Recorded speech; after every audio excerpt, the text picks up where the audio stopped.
So it's a KADET. T. Liar!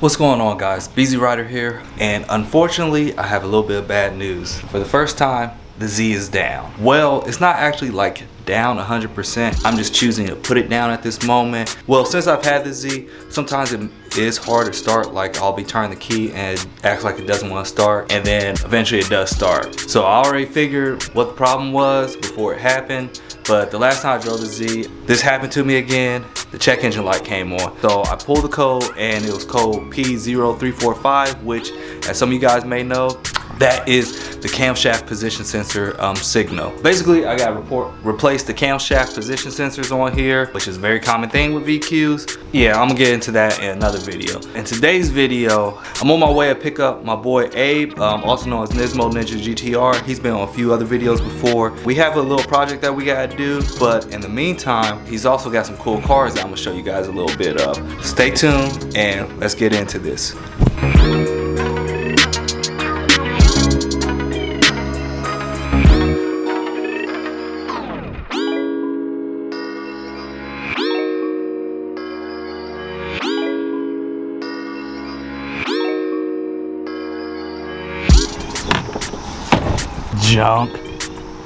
Junk, slow. It's got a 2J in it though. What up, bro? What up, man? Are we gonna go get the truck? Yeah, we're gonna get the truck. Right. But hey, you know you wanna open up the garage real quick? I got you, bro. All I right. got you, bro. What up, Niz? You know, we back at it again. Oh shoot, home first. I forgot. You know I can't be stingy, bro. You know, it's the best cream soda. See, we ain't sponsored by that, but you know, it's the best cream soda ever. As you guys see here, we have a S13.5. What you got in this, bro? What you got? It's a KA24. What you got in KA24DE? Got turbo on it. You know, I put 2 turbos on this KA. Okay. So I had to go to the next level. So it's a KADET. T. Liar! As you guys see, we got RB26 in the S13.5. You know, it's stock. That's one of the cars that, you know, we got going on over here. Go ahead and let's see about this Lexus over here. Which one? I would say the 4-door, but you got 2 4-doors. Yeah, this is just the daily here. It's got the twin turf skis as well. Yeah, I put 2 of them on there. Right, you know, 2 of them things. You know, it slows too. You know, it gets about 45 miles to the gallon on the highway. Yeah, man, 60 through the city. Only does 111 miles an hour top speed. What did he say? You better be glad that the Z's down right now. Should we see this one? You got the keys on for this? All right. I think I got the keys. Yeah, you know, it's next on top of it. Custom harness nest, bro. Nature. Yep. Nature. Gotta make up for those like catalytic converters. Right. All right, guys. So as you can see, like I said, my boy Nismo, he has some cool stuff. So make sure you check him out on Instagram as Nismo Ninja GTR. I'll leave a link to his Instagram page down in the description. Those were some of the cars that I showed in this video. That's not what this video is going to be about. He actually has a Z as well, but he has a retro Z. He has the 240Z, and it's got swapped as well. Is everything? I mean, technically, there's no motor in it right now. Technically, we got no engines, do we? That has an SR20 swap that's going in it. So that's somewhere else, and we're going to be going out there. We're not actually working on that today. We're going to be working on this mini bike here. I figured since we'll be going out there, I might as well bring the camera with me and make a little video talking about the 240Zs. But anyway, we're about to get ready to take my daily, go pick up the truck, come back, put this mini bike into the truck, and then we'll be going out to the shop, perform what we gotta do out there, as well as take a look at that Z. But in the meantime, between time, just hold tight, and we'll be getting ready to continue this video on. My socks are wet. Gotta love Ohio's flooding. All right, what's up, guys? So we are now out here at the shop.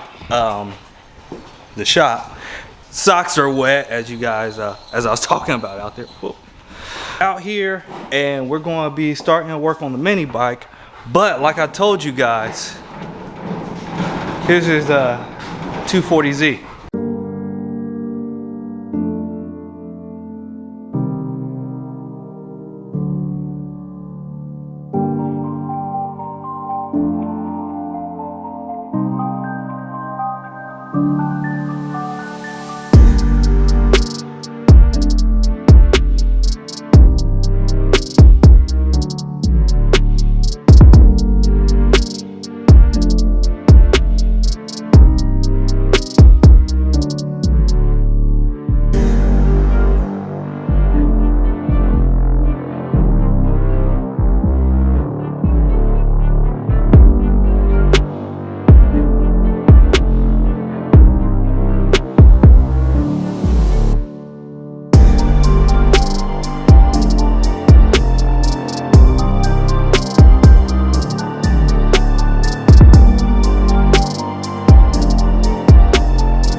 All right, guys, so as you saw, we have this beautiful 73, right?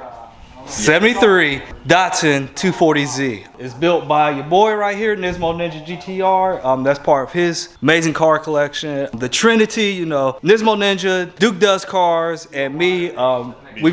Beezy Rider, forgot my own name for a second. So we call ourselves the Trinity because we've known each other for over a decade and we've just been building cars together. Almost two decades. We getting old. We getting old. He's built this car. As you can see, there's nothing in it right now because he's been restoring it from the ground up. He pulled up a piece of carpet like an idiot. No, I'm just kidding. But he pulled up a piece of carpet, saw some rust that was on the car, and then it's just been a snowball build ever since then. That's why the car is in the condition that it is, where everything's been taken off, stripped down. He's rebuilding it, re-welding it.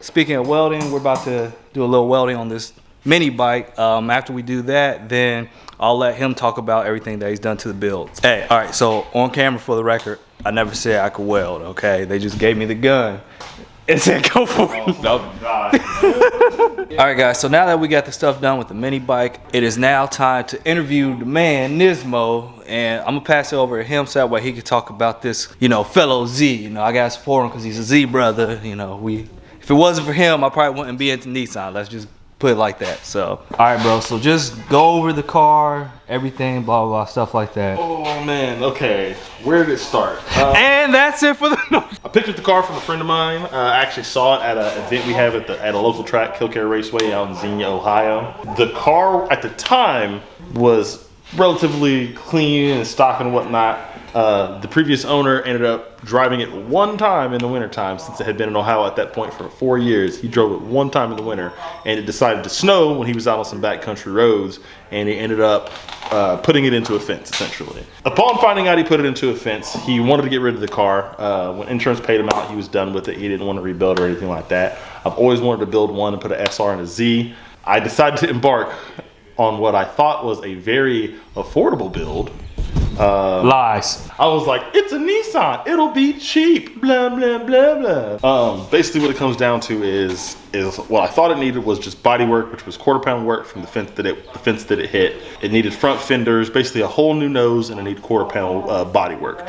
One of the doors was completely destroyed for the most part, with the exception of one of the rockers on the driver's side bottom wasn't too bad. So I embarked on getting parts and welding some things together to get it together. And then I got BC Racing coilovers that we welded on to the knuckles. Ow, my foot. After doing this and getting all the suspension stuff welded together, me being who I am, I'm like, well, we might as well pull the carpet out because I wanted to buy new carpet for the car. That's where the build became something of me just putting the motor in the car, trying to do some body work and then paint it real quick into... Matter of fact, let's just show them, you know, the floor pans have been replaced on both sides. Any small rust that I found has been patched on the car.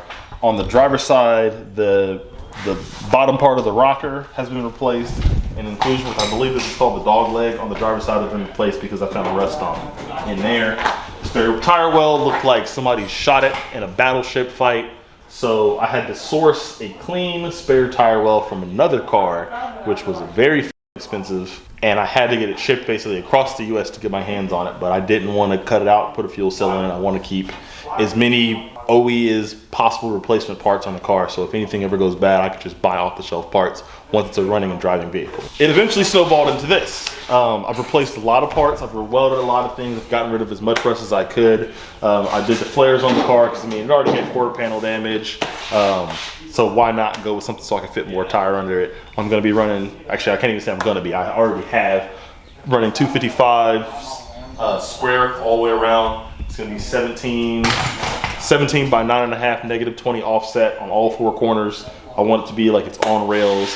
I've got Apex Engineering control arms front and rear for the car. The fronts aren't installed, they're still at home actually in my living room on a table. They're a very good conversational piece. But I got the rears have been installed. They were adjusted to a certain degree. I got the BC Racing coilovers, BR types, standard stuff. I've got the SR20 over there. It's supposed to be a low mileage motor. I've actually seen the motor drive, running, and I've driven the car that the motor was in. So I know how reliable that motor is. It's a very healthy motor. I got a GT28. I'm just kidding.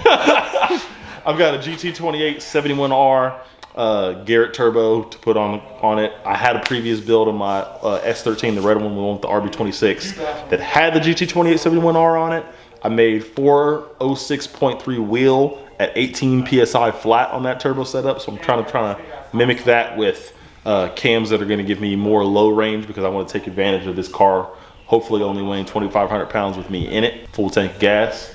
Nice. GT28, 750cc injectors that are brand new sitting on a shelf. I've got HKS 260s or 256 cams. I have to look at them. I haven't touched them in months. I'm probably going to go with Enthalpy off the shelf tune, something that I know is going to be super rich and safe to run. Still running the standard transmission. It's got a competition clutch in the trans. Hopefully I'll be running a STI rear end real soon because these rear ends, to my understanding, don't like anything over 300 horsepower. I mean, you know, for the most part, like this is going to be a dope build when it's done. Like you've gone through everything with the car.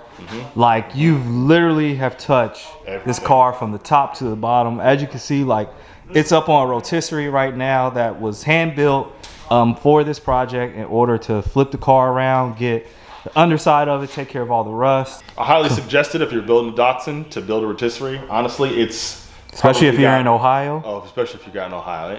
Any cars that you buy that are in the rust belt that are this old need to be gone through in a rotisserie. I highly suggest getting somebody to media blast it. I went the difficult route and ground everything down, and it was a horrible decision. Yeah, I highly suggest the rotisserie. It made the job a lot easier to finish the stuff that I want to do with the floor pans, reinforcing the frame rails that are under the floor pans on the car, getting to it, grinding every nook and cranny.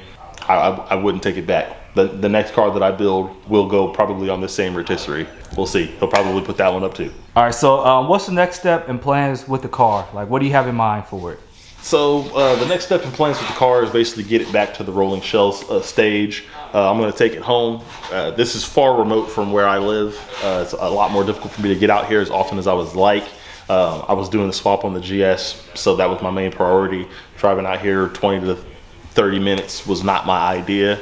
So I'm going to take the car home so I can hopefully get the car a lot more progress. I would like to get it coated, anti-rust stuff. I'm either going to do red oxide primer or epoxy primer throughout the entire thing. Hopefully get it in paint. Probably going to do the underside first, the engine bay and the interior, and then wait on the quarter panels and roof, because that's the stuff that needs the most body work done on it, because it's the thing that's going to show the most.